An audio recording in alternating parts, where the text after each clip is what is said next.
할렐루야. 오늘도 주님 앞에 마음을 다해 예배드리는 여러분을 사랑하고 축복합니다. 앞뒤 옆에 계신 모든 분과 인사를 나누시겠습니다. 당신은 소중합니다.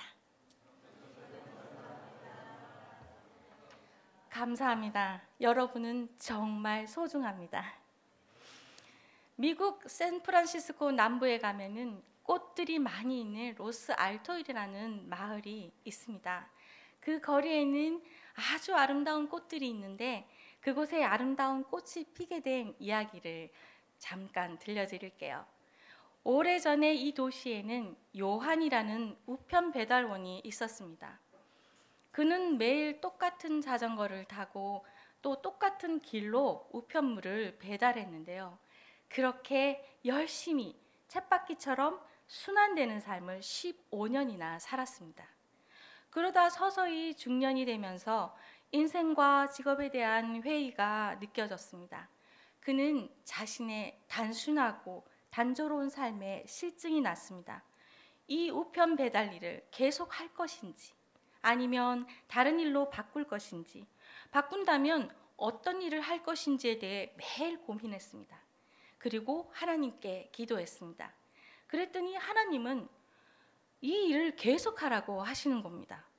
그는 하나님께 이 일이 너무 지겹고 지루한데 어떻게 계속 할 수 있을까요? 라고 여쭈어보았고 하나님께서는 그 일을 계속하면서 보람 있게 살 수 있는 방법을 찾아보라고 말씀하셨습니다. 계속 이 문제로 고민을 하던 그는 어느 날 좋은 생각이 떠올랐습니다. 그리고 심장이 마구 뛰었습니다. 다음 날 그는 여전히 똑같은 직업을 가지고 똑같은 거리를 가면서 똑같은 말을 하면서 우편 일을 하지만 한 가지 달라진 것이 있다면 우체부 가방 안에 꽃씨를 가득 넣어서 다니면서 지나가는 집집마다 꽃씨를 뿌리는 것이었습니다. 어떤 꽃씨는 죽기도 했지만 어떤 꽃씨는 세월이 지나면서 그 지나가는 길에 아름다운 꽃을 피웠습니다. 그가 지나가는 거리는 꽃의 거리가 되었고 그가 다닌 마을은 꽃마을이 되기 시작했습니다. 우리가 무심코 하는 모든 행동과 말이 이 우체부가 길에 뿌린 꽃이라고 생각할 때 하나님의 자녀인 우리는 어떤 것을 뿌리는 사람이 되어야 할지 마음 깊이 고민하면서 오늘 하나님이 주시는 말씀을 통해 우리 마음에 진리의 꽃을 피우시길 소망합니다. 오늘 본문 말씀에는 강조되는 말씀이 있습니다. 바로 언약이라는 말입니다. 언약은 성경의 원어로 베리트라고 하는데 이것은 바라라는 말에서 온 것으로 몇 가지 의미 중 자르다, 찍어내다라는 의미를 담고 있는데요. 이것으로 떠올려 볼 수 있는 것은 바로 아브라함과 하나님의 언약입니다. 창세기 15장, 아브라함의 믿음장이라 불리는 이 말씀에서 하나님께서는 아브라함과 언약을 하십니다. 아브라함은 준비한 재물의 중간을 쪼개는데 잠시 상상을 해본다면 캄캄할 때에 연기가 나는 화로가 보이고 타는 횃불이 쪼갠 고기 사이로 지나가는 것입니다. 언약이 베리트인 이유는 이 언약을 지키지 않으면 이 재물과 같은 모양이 된다고 하는 것입니다. 하나님께서 사람인 아브라함에게 확실한 언약을 보여주시는 것입니다. 우리 삶에도 중요한 언약이 있는데 바로 결혼 언약이 있습니다. 팀 켈러 목사님은 결혼을 말하다라는 책에서 결혼 언약은 사랑과 법이 절묘하게 어우러진 관계라고 말합니다. 저는 오늘 예레미야의 본문의 말씀과 호세아서를 통해서 하나님과의 옛 언약과 새 언약으로 느낄 수 있는 하나님의 사랑법에 대해 함께 깊이 묵상하며 말씀 나누고자 합니다. 첫 번째 하나님의 사랑법은 언약에 신실하신 하나님의 사랑입니다. 오늘 본문 32절을 보시겠습니다. 함께 읽겠습니다. 이 언약은 내가 그들의 조상의 손을 잡고 애굽 땅에서 인도하여 내던 날에 맺은 것과 같지 아니할 것은 내가 그들의 남편이 되었어도 그들이 내 언약을 깨뜨렸습니다. 여호와의 말씀이니라. 아멘. 하나님 사랑의 서막을 알리는 옛 언약은 출애굽한 이스라엘 민족들과 만나신 시내산에서부터 시작됩니다. 노예 생활을 하던 이스라엘 민족의 부르짖음을 들으시고 아브라함과 이삭과 야곱과 맺으신 그 언약을 기억하신 하나님께서 모세를 부르시고 이스라엘 민족을 놀라운 기적으로 출애굽시키셨습니다. 이집트를 떠난 지 3달이 지나 시내산에서 진을 치고 있는데, 시내 광야에서 진을 치고 있는데 하나님께서 모세에게 언약을 맺자고 말씀하십니다.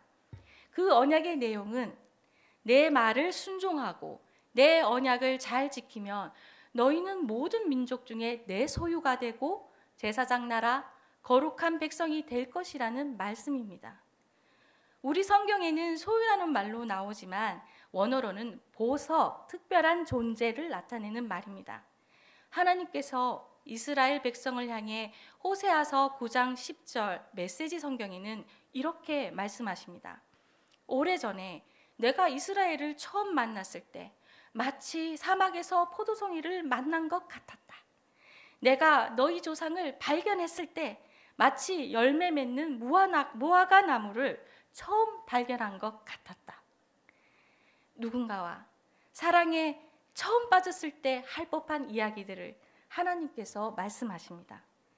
민족의 족장들의 시대와 출애굽한 이스라엘을 광야에서 만난 기쁨을 고백처럼 이렇게 이야기하십니다.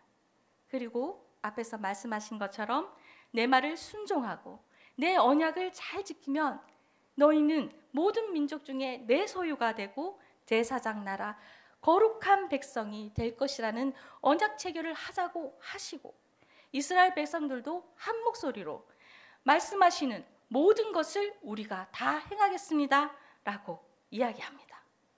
이 언약을 맺기 위해서 모세는 산에 올라갔고 하나님 앞에 특별한 존재, 제사장 나라, 거룩한 백성이 되겠다는 약속으로서 사랑과 법에 대한 언약서가 십계명과 율법으로 주어집니다.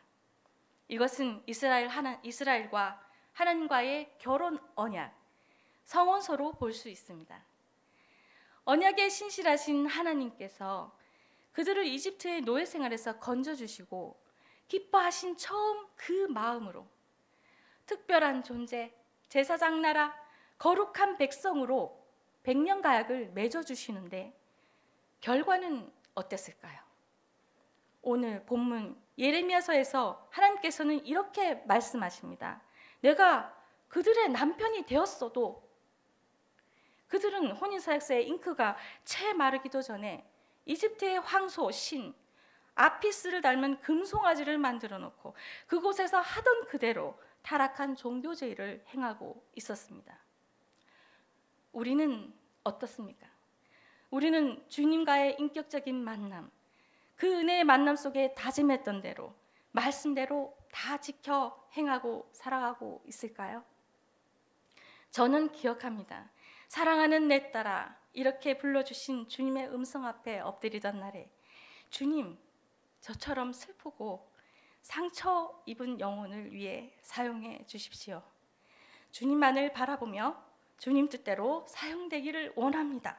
그렇게 고백했습니다. 그런 은혜를 받았는데 그런 우리가 다 지켜 행하지 못하고 나 자신만 내 가족만 바라보는 이유는 혹시 우리 앞에 주님의 뜻보다는 돈과 물질의 금송아지가 예배보다는 다른 약속, 모임이라는 관계의 금송아지가 하나님 영광보다는 자기 영광이라는 금송아지가 세워져 있기 때문은 아닌지 우리에게 약속한 것을 다 행하고 지키신 신실하신 하나님의 그 언약을 깨트리고 있는 것은 아닌지 스스로 돌아보고 속히 돌이켜야 할 줄 믿습니다. 두 번째 하나님의 사랑법은 새 언약을 통해 길을 열어주시는 하나님의 사랑입니다. 오늘 본문 31절을 함께 읽겠습니다. 여호와의 말씀이니라. 보라, 날이 이르리니 내가 이스라엘 집과 유다 집에 새 언약을 맺으리라. 아멘. 호세아 선지자의 시대 그리고 본문의 예레미야 선지자의 시대는 둘로 나뉘어진 북이스라엘의 멸망과 남유다의 멸망을 앞둔 정치적으로나 사회적으로 위기의 시기였습니다. 이스라엘 백성들은 두 마음을 품었습니다. 하나님을 섬겼지만 바알도 섬겼습니다. 이스라엘은 광야에서 만난 하나님을 광야의 신이라 여겼고 농경 생활을 하면서 비를 내려 땅에 풍요를 준다는 바알도 섬겼던 것입니다. 호세아 선지자를 통해 하나님은 이렇게 말씀하십니다. 그들이 두 마음을 품었으니 이제 벌을 받을 것이라. 호세아 선지자 시대 북이스라엘은 여로보암 2세가 다스리던 시기로 북이스라엘의 반짝 전성기로 불릴 만한 그런 시대였습니다. 이 풍요로운 시기에 바알 숭배가 최고조에 이릅니다. 지금 우리의 시대는 어떻습니까? 물질적으로 지금까지 역사 중에서 최고로 잘 살고 있는 풍요로운 시대입니다. 다른 것에 마음을 빼앗기고 하나님을 의심하고 부인하는 시대입니다. 하나님이 보시기에 지금 우리의 모습이 어떨지 저는 너무나 두렵고 떨립니다. 여러분, 하나님께서 내가 어느 때까지 참으랴 모세에게 말씀하실 때 모세가 그 민족을 위해 간절히 기도한 것 같이 우리도 애끓는 심정으로 기도해야 하지 않겠습니까? 하나님께서 이스라엘의 배신과 배반에 그는 내 아내가 아니요 나는 그의 남편이 아니다라고 말씀하십니다. 이같이 언약을 깨트린 이스라엘에 대해 호세아 2장에서는 가시로 그 길을 막고 담을 쌓아 그 길을 찾지 못하게 하겠다 하시며 이스라엘과 우상들 사이를 막으시겠다고 말씀하십니다. 하나님께서 이대로 우리를 보지 않으신다 해도 어쩔 수 없는 상황에 놓였습니다. 그러나 긍휼과 자비가 넘치시는 하나님의 사랑으로 우리를 또 참아 주십니다. 세 번째, 하나님의 사랑법. 그래도 사랑하시는 하나님입니다. 본문 33절을 보시겠습니다. 함께 읽겠습니다. 그러나 그날 후에 내가 이스라엘 집과 맺을 언약은 이러하니 곧 내가 나의 법을 그들의 속에 두며 그들의 마음에 기록하여 나는 그들의 하나님이 되고 그들은 내 백성이 될 것이라. 여호와의 말씀이니라. 아멘. 하나님께서 그래도 우리를 사랑하시기에 이스라엘을, 우리를 출애굽 때처럼 다시 광야에서 만나 주시겠다고 하십니다. 악올 골짜기, 환난의 골짜기를 소망의 문으로 열어주시겠다고 하십니다. 애굽의 옛 언약을 갱신하는 새 언약을 약속해 주시는 것입니다. 이 언약은 돌이 아니라 마음에 새겨지고 마음이 변화받아 하나님의 백성이 된다는 것입니다. 본문 34절에서는 하나님께서 악행을 용서해 주시고 다시는 그 죄를 기억하지 않겠다고까지 말씀하십니다. 이것은 이스라엘 백성, 또 우리가 다른 신을 섬기더라도 여전히 너희를 사랑한다 라는 말씀입니다. 이 언약은 성자 하나님, 예수 그리스도를 통해 성취되는 피의 언약을 말씀합니다. 예수님께서 십자가를 지고 걸으신 그 고통의 길을 지나야만 소망의 문이 열린다는 것입니다. 십자가에서 흘리신 예수의 피로 빚어진 언약으로 말미암아 우리는 하나님과 화목하게 된다는 것입니다. 예레미야 31장 9절에 그들이 눈물을 흘리며 올 것이다. 내가 친히 그들의 손을 잡고 물이 흐르는 시냇가로 평탄한 길로 인도해 주리라 하고 말씀하십니다. 우리가 무엇이기에 이토록 끝까지 사랑해 주시는 걸까요? 여러분, 이 새 언약에서 나타나는 하나님의 사랑은 어그러지고 삐뚤어진 이 시대 가운데서 보면은 어쩌면 미련한 것으로 보입니다. 하나님을 거스르고 배반하고 언약을 깨뜨리는 이스라엘을, 우리를 너무도 사랑하셔서 독생자까지도 아끼지 않으시고 세상에 보내신 우리를 살리시려는 그 사랑이 미련한 것일까요? 아니면 우리를 먼저 사랑하신 그 변함없는 그 크신 사랑을 받아들이지 못하고 온전히 누리지 못하는 우리가 참으로 미련한 것일까요? 이 크고 놀라운 주님의 사랑 앞에 우리들이 응답하는 방법에 대해 호세아 선지자는 이렇게 말합니다. 말씀을 가지고 여호와께로 돌아오라. 하나님 앞에 엎드리는 말씀은 기도를 말합니다. 참회하고 회개하며 입술의 열매로 삶의 열매를 올려드리는 것입니다. 그리고 하나님이 더욱 바라시는 삶의 열매는 함께 동역하는 삶입니다. 우리가 서로 권면하며 일으켜 세우시기를 바라십니다. 미련하나 단단한 마음으로 서로 사랑하길 바라십니다. 여러분, 주위를 둘러보십시오.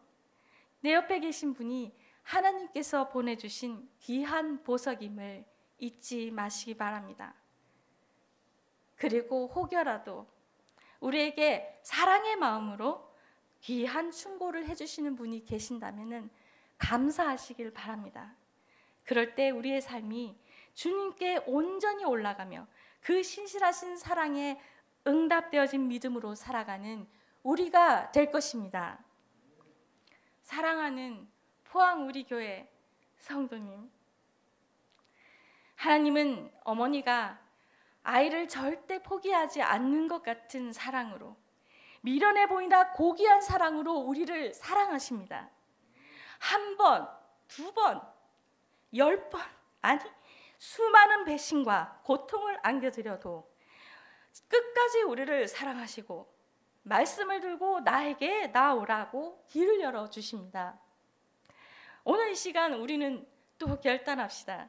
우리에게 새로운 길을 허락하시고 새 피조물로 살 수 있도록 허락해 주시는 하나님을 향해 날마다 예배와 기도로 찬양으로 우리의 온 마음으로 감사를 올려드릴 때 하나님의 그 끝없는 사랑을 공급받아서 나 자신도 진심으로 사랑할 수 있고 다른 사람에게도 진짜 사랑을 줄 수 있는 우리 모두가 되기를 주님의 이름으로 축복합니다.